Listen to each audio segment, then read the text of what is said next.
এর চাইতে আর বেশি রস আস্বাদন করতে পারে না। কিন্তু মানুষ একটা আঙুর দিয়ে কত রকমের রসালো খাদ্য তৈরি করতে পারে ভেবে দেখুন। যারা বিদেশি মদ খায়, ভালো মদ, তার মধ্যে আঙুরের রস আছে, ফলের রস রিফাইন করে বানায়, ওটা বেশি খেলেই কস, পশা ফস দপাস। একটা পেঁপে না পাকলে তো আর কাকে খেতে পারে না, কিন্তু এই পেঁপে কাঁচা থেকে পাকা পর্যন্ত মানুষ কতভাবে খায়, একমাত্র মানুষই পারে। গুরু কৃপায়, শ্রী গুরু যদি কৃপা করে তাহলে পিতৃধন রক্ষা করে সিংহাসন সাধন করতে পারে একমাত্র মানুষ।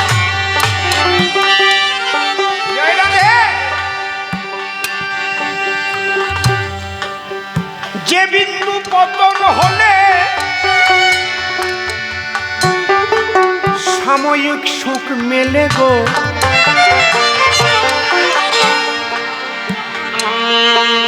সেই বিন্দু ধারণে যে কি আনন্দ, যে ধারণ না করেছে সে কি আর সেই তত্ত্ব বুঝেছে? একটা সাইকেল চালালেও ব্রেক থাকে, থাকে না? সব কিছুর ব্রেক থাকে, কিন্তু আমাদের ব্রেক কষা আমরা শিখি নাই। যারা শ্রীগুরুর কৃপা লাভ না করেছে, ব্রেক ছাড়া গাড়ি চললে কি হয়? অ্যাক্সিডেন্ট হয়। আহা, আমি ইঙ্গিতে ভঙ্গিতে সব বলে যাচ্ছি। ওই ব্রেক করা, দীক্ষা গুরু কৃষ্ণ আমার, শিক্ষা গুরু রায়, বৃন্দাবনের ভজন তত্ত্ব যাহার কাছে পাই, ঊর্ধ্বলিঙ্গ ঊর্ধ্বজনি গো, ঊর্ধ্বরতি হয়, ঊর্ধ্ব না হইলে জীব যাবে জমালয়, পুরুষের লিঙ্গ হয় মস্তকের মণি, তাহা দিয়া খেলা করে দেব পদ্মজন, সাধকের স্থান হয় গো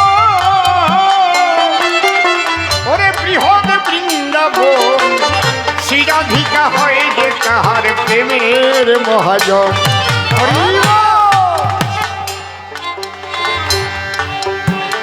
এই যে নিতাই ভজলে যে গৌর পাবে, নিত্যানন্দ, যে সত্তা নিত্য আনন্দ যোগায়, তারে তুমি যদি না বলো তাহলে তোমার কিছুই হল না। তপ তপৈত্যাহু ব্রহ্মচর্য তপোত্তমম, উদ্ধরিতা ভবেদ্যস্তু সদেব নত মানুষ। একটা মানুষ দেবতুল্য হয়ে যায়, হাজার মানুষ তার পেছনে ঘুরে বেড়ায়, তার চরণ ধুলি পাবার জন্য আকাঙ্ক্ষা জাগে হিয়ায়, এমনি এমনি না, তাকে সাধনা করতে হয়, বেলেল্লা জীবন যাপন করতে হয়, সদ্গুরুর বাক্য অনুসারে চলতে হয়। শ্রীগুরুর বাক্য অনুসারে যে চলতে পারে, একদিন সবাই গুরুর সম্মান দেয় তারে। যে ছাত্র মাস্টার মশাই প্রত্যেক দিনের পড়া করে, ছাত্র ভালোভাবে রেজাল্ট করে এগিয়ে যায়। এমনও হয় যে স্কুলের ছাত্র ছিল সেই স্কুলেই আবার বোর্ডে পরীক্ষা দিয়ে শিক্ষক হয়ে সে শিক্ষকতা পেল, এমন আছে, পরিচয় আছে না? তাহলে উনিও তো একদিন ছাত্র ছিলেন, শিক্ষক হয়ে গেলেন। ওই কথাটাই বললাম, গুরুর বাণী যদি অক্ষরে অক্ষরে পালন করে, একদিন সেও গুরুর আসনে বসিতে পারে। রাধে।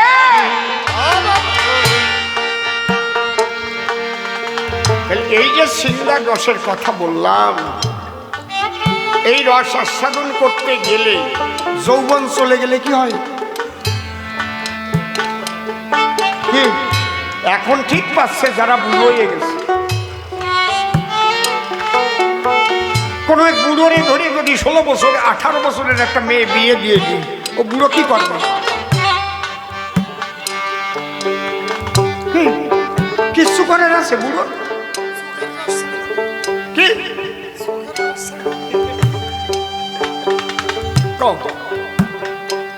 হ্যাঁ কায়দা আছে, কিন্তু মনের রোগ যায় না।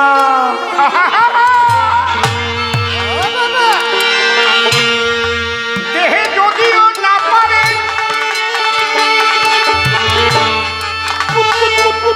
করে মনের ভিতরে রাধে রাধে, কারো বা বাইরে ফাঁকে ভেতরে সবুজ থাকে, মনের ফাঁকে ফাঁকে ডাকে কত দোয়েল চন্দনা। ও লাভলি, কায়দা আছে কি রে থাকা?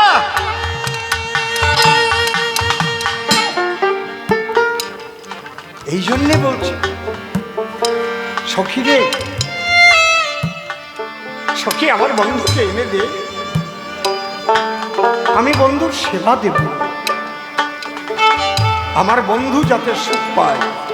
বৃন্দাবন লীলাটাই তো তাই। ওরে বাবা রে,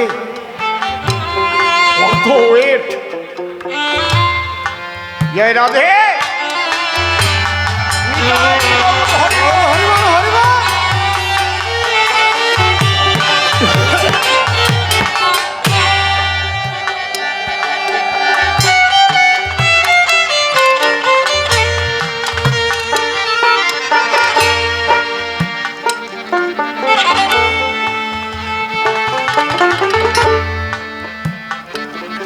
বাবা সাধন ভজন যা কিছু যৌবনের সময়, একটা গান আছে না,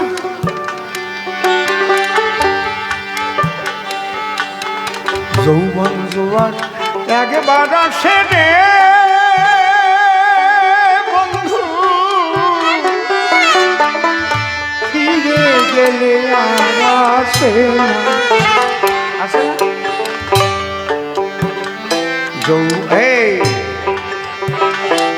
যৌবন জোয়ার একবার আসে রে বন্ধু, সবকটা পদ্মা পাবে, ফিরে গেলে আর আসে না। ওরে যৌবন কালে বন্ধু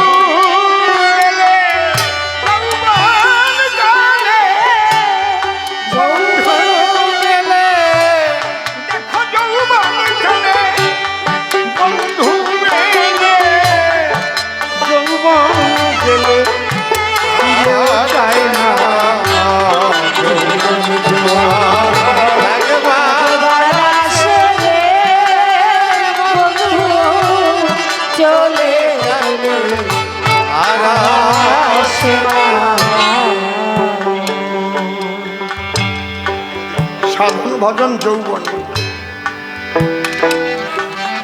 যৌবন বয়সে যদি কুসঙ্গে মিশে পিতৃধন নষ্ট করে দেয়, তার দ্বারা সাধন ভজন হওয়া সম্ভব নয়। যে তোমার পিতৃধন নষ্ট করার চেষ্টা করবে তাকে জানবা সবচেয়ে বড় শত্রু। পৃথিবীতে তার চাইতে বড় শত্রু আর কেউ নাই। স্বামী স্ত্রী ভজন করতে গেলে সৃষ্টিকে রক্ষা করে আবার পিতৃধন রক্ষা না করে নিতে হবে না। এখন যদি কামুক স্ত্রী হয় বা কামুক স্বামী হয়, স্ত্রী প্রেমিকা, তাহলে হবে না তো? দুইজন সমানে সমান হতে হবে। বুঝতে পারছেন? এই জন্যই চণ্ডীদাস বলছেন, কি বলছেন?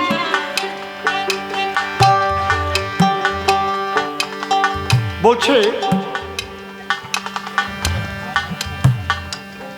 রসিক রসিকায় যদি না মিলায়, দ্বিগুণ বাড়ায় দুঃখ।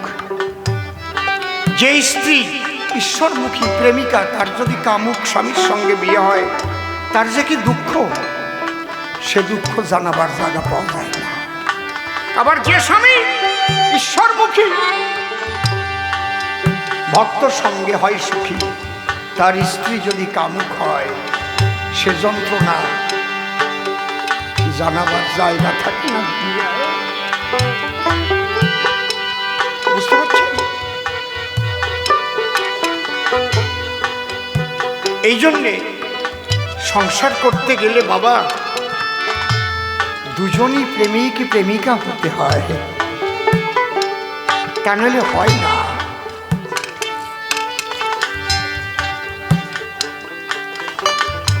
কামুক কামিতা হলে তারা যায় রসাতলে। সংসারের কোলাহলে যদিও সন্তান সন্ততি হয়, মনে করো ধারণা সেই সন্তানের দ্বারাই জগতের কাজ হয় না। সেই সব সন্তান জগতের অকল্যাণ ঘটায়। সে বিরাট ব্রেইনি হতে পারে, বিরাট শিক্ষিত হতে পারে, এটা আলাদা জিনিস, কিন্তু তার যে স্বভাব ভালো না। সে যত বড় পদ পাবে, যত বড় শিক্ষিত হবে, তত বেশি আকাশ বড় বড় করবে। কথা বোঝা গেল?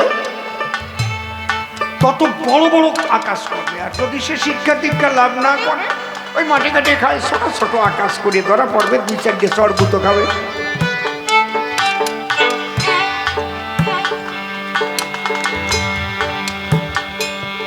এই সকামনা আর অকামনা দুটো জগৎ রয়। সকামনা কামের সৃষ্টি প্রভু ভালো নয়। শুধু কামনার দ্বারা যে সন্তান সন্ততি সংসারে হয়, সেই সন্তান কোনোদিন জগতের কল্যাণকামী হতে পারে না, পারে না, পারে না। কিন্তু তোমার ইচ্ছায় জগতে এসেছি প্রভু, আমি বলি তোমার ধারে। আজ আমরা সৃষ্টির করে যাচ্ছি বাসর ধরে। হে প্রভু, তোমার সৃষ্টি ভগারবান ভগবান।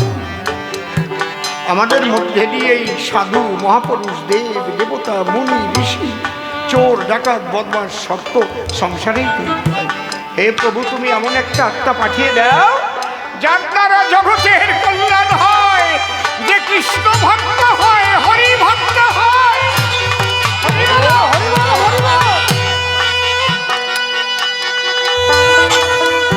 বাবা, সংসার করার নিয়ম জিজ্ঞেস করেছো, খুব ভালো লাগে। এইভাবে যদি স্বামী স্ত্রী সংসার করতে পারো, ধরো আমার কথা ধরো, তাহলে তোমার ওই সংসারে মহামানব আসতে পারে, যার একজন মানুষ এলে 14 পুরুষ উদ্ধার হয়ে যায়। আর একটা অমানুষ যদি জন্ম নেয়, পৃথিবীর বিরাট ক্ষতি হয়। লাদেনের মতো যদি একটা জন্মিয়ে বসে, তাহলে তো তার সেন্টার ভেঙে দিল। কি নেতাজির মতো সন্তান, বিবেকানন্দের মতো সন্তান, ক্ষুদিরামের মতো সন্তান, বাবা খেবার মতো সন্তান, ত্রৈলঙ্গ স্বামীর মতো সন্তান তোমরাই আনতে পারো, তোমরাই আনতে পারো। শুধু পবিত্রতা চাই আর ঈশ্বর প্রীতি চাই। তার কাছে যে যা চায় সেই তাহা পায়। চাওয়ার বেলায় আমাদের অনেক ভুল হয়ে যায়। একদিনে কাশরে এসে একজন বলছে, আমাদের সন্তানাদি হয় না, আশীর্বাদ করেন যেন একটা ছেলে হয়। আমি বললাম, ওরকম আশীর্বাদ করতে পারবো না। যদি তুমি বলতে আশীর্বাদ করেন যেন আমার একটা সুসন্তান হয়, তাহলে আমি ঠাকুরের কাছে প্রার্থনা করতাম। তুমি বলছো আশীর্বাদ করবেন আমার একটা ছেলে হয়, ও সাথে চোর হবে না, বদমাইশ হবে, ভেজাল বাঁধবে। যদি দুর্নীতিবাজ হয়? কি তোমার প্রথম চাওয়াই ভুল হয়ে গেছে, এই জন্য আমার দ্বারা হবে না, অন্য দ্বারা। কি তুমি যদি এসে বলতে আপনার কাছে একটা আশীর্বাদ চাই, যেন আমি একটা সুসন্তান পাই। সুসন্তান আর কুসন্তান দুটো দিকই রয়, সুসন্তানের দ্বারাই জগতের কল্যাণ হয়।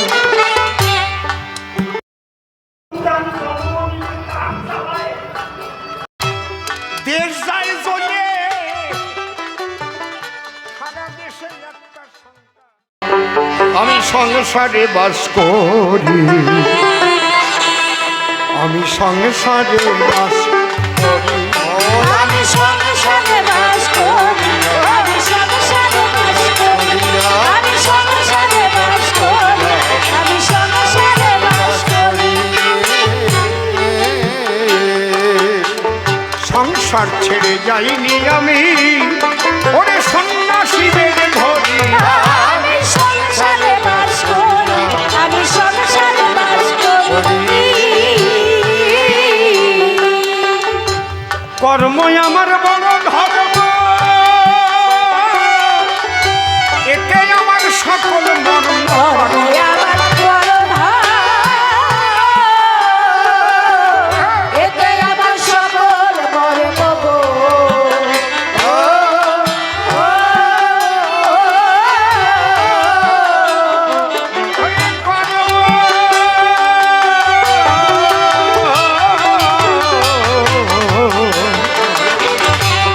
কর্মই আমার বড় ধর্ম, এতে আমার সকল মর্ম। কর্মই আমার বড় ধর্ম, এতে আমার সকল মর্ম গো।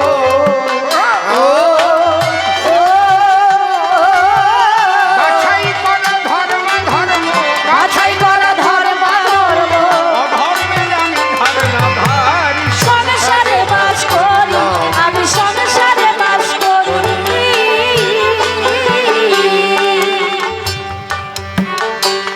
ন্যাস কুম্ভকে জাগে যত, এতে আমি নই প্রাপ্ত। ন্যাস কুম্ভক এতে আমি নই তো প্রাপ্য।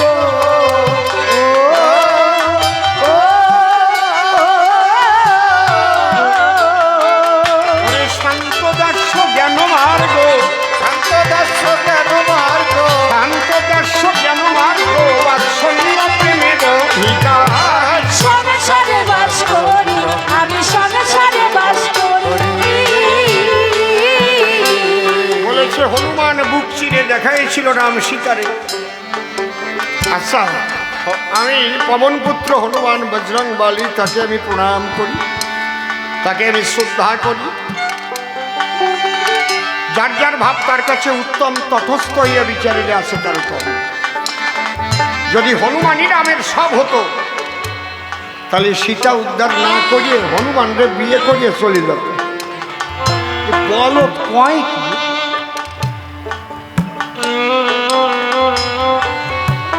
এইরকম খাসা কথা কোয়া ছাড়া ওরে জবাব দেওয়া যায় না। এই!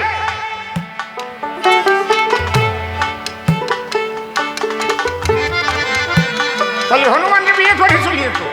চল বাবা হনুমান।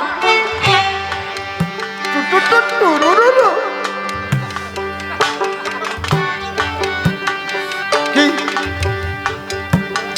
লুলু লুলু বোঝে না কব কি? হনুমান হনুমানের জায়গায় শ্রেষ্ঠ, দাস্য প্রেমের পরাকাষ্ঠা।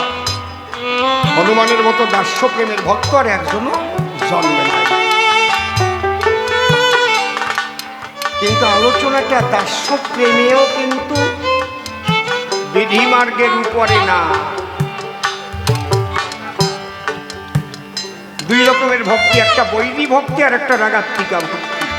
হনুমান রাগাত্মিকা জগতে যেতে পারেনি। হনুমান কোনোদিন ডাকিয়ে বলতে পারেনি এরাম। হনুমান কোনোদিন বলেছে এরাম আমি একটা ফল নিয়ে আসছি, তুই অর্ধেক খা আমি অর্ধেক খাই। এ বললে কেমন হয়? বাজে শোনাই না? কি বাজে শোনাই না? কিন্তু যদি সখাদের বলা যায়, সুবল বা শ্রীরাম কৃষ্ণকে বলছে, কানাই রে,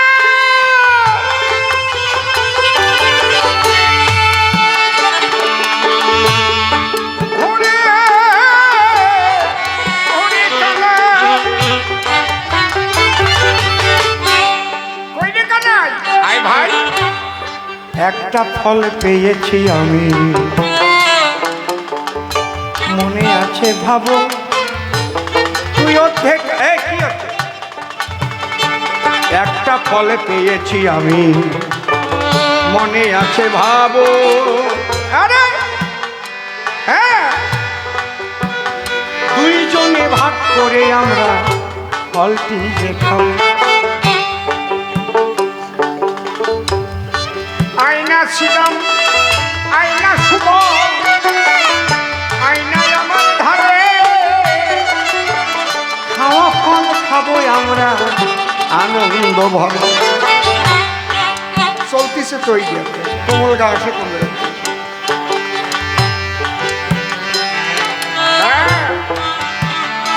হ্যাঁ,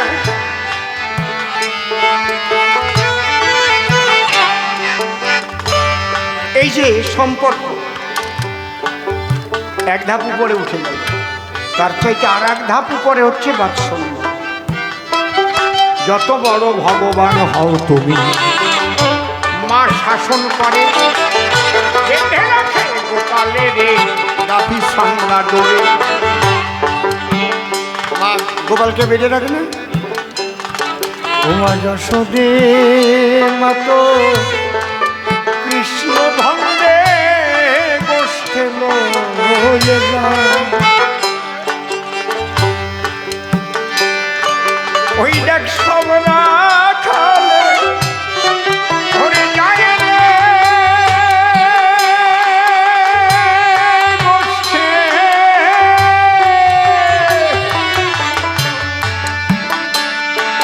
কেমন বাকি আছে বা তোর কানাই বলাই রে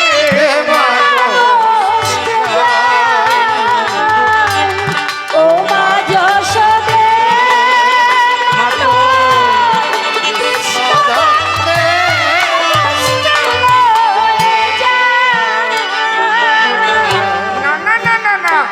গোপালকে আমি দেবো না। আজকে আমি খারাপ স্বপ্ন দেখেছি। গোপাল কষ্টে গেলে গোপালের দুর্গতি হতে পারে, বিপদ হতে পারে।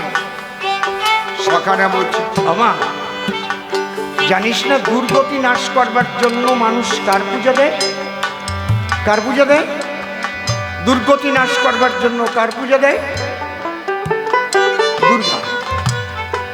আমা তুই জানিস না তোর গোপালের দুর্গতি? ওমা আমরা দেখেছি দশভুজা এক মণি, কৃষ্ণ ধনের কাঙালিনী, কোলে নিয়ে তোর নীলিমণি ও নবনী খাওয়া। দশভুজা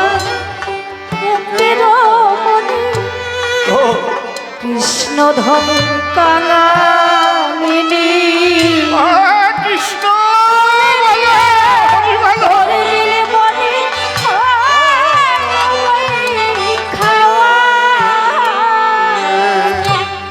আমরা নিজেরা দেখেছি, নিজেরা দেখেছি।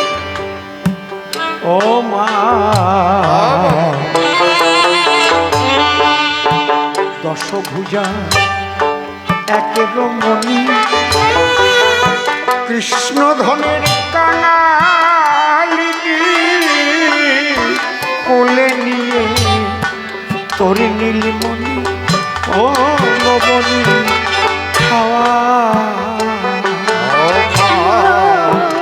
দশভুজা একের মণি, কৃষ্ণ ধনের কাঙালিনী,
মুনি সহস্র লোচন, আর এক মুনি মুশিক বাহন, জোর করে ঘরে চরণ ওমা ওই পদে ধেয়ায়। ওমা এই যে বাৎসল্য প্রেম, সখ্য প্রেম, এই সব ধাপ ভেদ করে তারপরে টান্তা রস, টান্তার মধ্যে শ্রীমতী রাধারানীর মাধুর্য রস। এই জন্যে মাধুর্য রসে কৃষ্ণ হয়ে গেলেন বস, মাধুর্য রসে কৃষ্ণ হয়ে গেলেন বস। সেই জন্য মাধুর্য রস অতীব সরস। তুমি যেমন বুঝেছিলে বলে গেলে তাই, আসল তত্ত্ব বাবা বুঝতে পারো নাই, সে কারণেই লিখে দিল ভাবে শ্রীমতী রাধার প্রেম থেকেই তোমার হবে। এই জন্য জব দেবে করেছে লিখন, বেশি করে এইগুলো পদনয় অধ্যায়ন। আর গুরুমুখী হয়ে থাকো সর্বদাই, গুরুই জ্ঞান রূপে বুঝাইয়ে দেয়।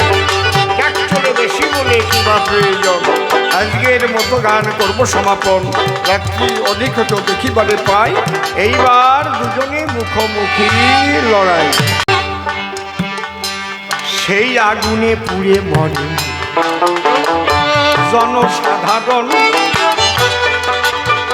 এই সংসার থেকে জন্ম কিন্তু সকল জনগণ। ভালো একটা প্রশ্ন করেছে, এই প্রশ্ন করার জন্য তোমায় ধন্যবাদ জানাই। তা না হলে এত কথা বলতে পারতাম না গো সাহেব। তাহলে আমরা খেয়াল রাখবো, সংসার আমরা করব, দুটো দিক লক্ষ্য রাখতে হবে। পিতৃধন রক্ষার কৌশল শিখতে হবে। ব্রেক কষা কে শিখাবে? শ্রীগুরু। রসের সাধন শুনো সর্বজন, অতিশে নিগুড় রস। যখন সাধন করিবে তখন এরা এটা নিবে শেষ।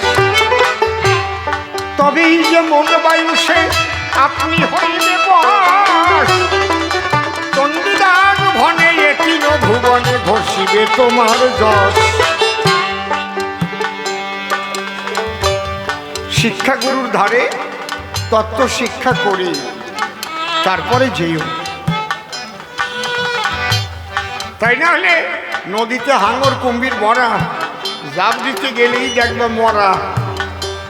সাবধান, সাধু সাবধান। এই জন্য বলে সাধু সাবধান, কেউ কয় না চোর সাবধান, গুন্ডা সাবধান। কি কয়? সাধু সাবধান, সাধুদের সাবধান করেছে বারে বারে। সাধু সাবধান, সাধু সাবধান শুনি চর। সাধু হতে গেলে সাবধান হয়। সাধু যদি হতে চাও, ভক্ত যদি হতে চাও, সাবধান হয়ে যাও। বেলেল্লা জীবনে কিনতে হবে। ওকে রাধা তত্ত্ব সম্পর্কে আর কি বলবো বল? শ্রীমতী রাধারানী মহাভাব স্বরূপিনী। আমি আগে যে বলে গেলাম, আর ও নিচে গিয়ে ঘুরিছে, পাদাপাদি করেছে।